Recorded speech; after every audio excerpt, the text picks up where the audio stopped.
আপনার বাচ্চা কি নিয়ম করে প্রতিদিন স্কুল যাওয়ার সময় কান্নাকাটি করে, কিছুতেই স্কুলে যেতে চায় না? তাহলে বাবা মা হিসেবে আপনাদের কিন্তু একটু সতর্ক হওয়ার সময় এসে গেছে।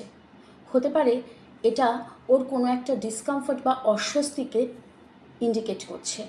সেই অস্বস্তি বা সেই ডিসকমফর্ট হতে পারে কোনো ফিজিক্যাল, মেন্টাল বা বোথ। অর্থাৎ সেটা শারীরিক, মানসিক বা উভয় ধরনের অস্বস্তি হয়ে থাকতে পারে।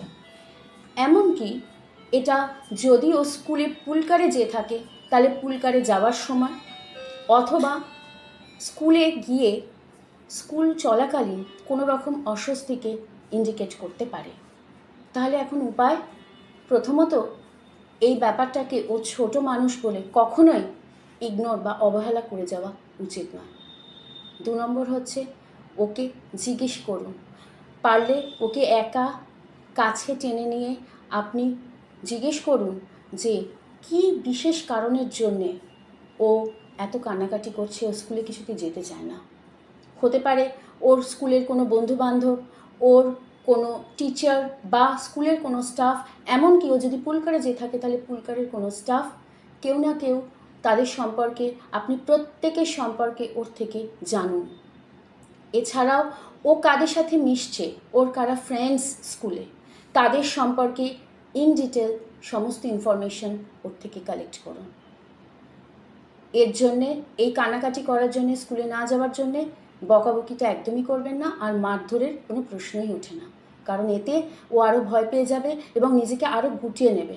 ফলে আপনার পক্ষে ওর এই অস্বস্তির কারণ জানাটা কিন্তু আরও অসম্ভব হয়ে পড়বে।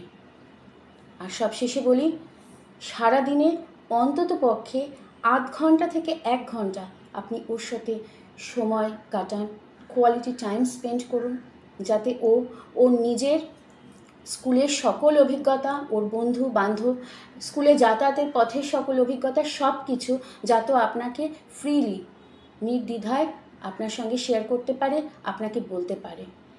সব থেকে ভালো হয় ও স্কুল থেকে আসার পরেও যদি আপনি এটা ওর সাথে কথাবার্তার মাধ্যমে বার করতে পারেন, কোনো রকম কোনো ইনফরমেশান যে কারণে ওর খুব অস্বস্তি হচ্ছে, যে ও স্কুলে যেতে চাইছে না, সেগুলো যদি ও স্কুল থেকে আসার পরেই আপনি ওর সাথে কথা বলে জানতে পারেন, সব থেকে সেটা ভালো হয়। যদি তা নাও হয়, অন্তত সারাদিনে ওর সঙ্গে আধ ঘন্টা থেকে 1 ঘন্টা অবশ্যই কোয়ালিটি টাইম স্পেন্ড করুন। Thank you.